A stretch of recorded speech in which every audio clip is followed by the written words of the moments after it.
Number 1 ఏంటంటే భక్తిహీనత అంటే బాప్తిసం తీసుకోవాలని తెలిసి కూడా, మళ్ళీ చెప్తాను, బాప్తిస్మం తీసుకోవాలని తెలిసి కూడా బాప్తిసం తీసుకోకుండా ఉండే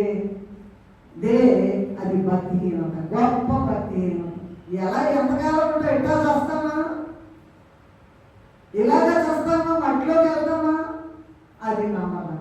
రెండోది ఏంటంటే బాప్తిసం తీసుకున్న తర్వాత కూడా ఆయన లక్షణాలు కలిగి ఉండి, ఆయన రూపము కలిగి ఉండి యోగ్యులుగా కాకుండా అయోగ్యులుగా పుచ్చుకుంటే అది రెండవ రకమైన భక్తిహీనత. ఏంటమ్మా? నంబర్ 1 ఏంటంటే బాప్తిసం పుచ్చుకోవాలి, లేకపోతే దారి లేదు పరలోకానికి.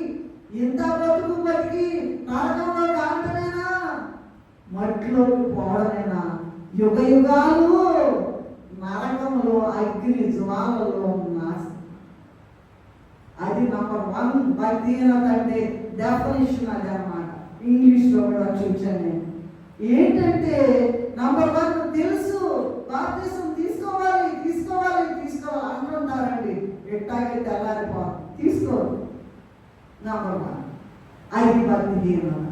రెండవ భక్తిహీనత ఏంటంటే ఇప్పుడు ఆయన శరీర రక్తాలు పుచ్చుకుంటూ, ఆయన శరీర రక్తాలు పుచ్చుకుంటూ మనలోనే దుర్మార్గత అట్లాగే ఉంచుకుని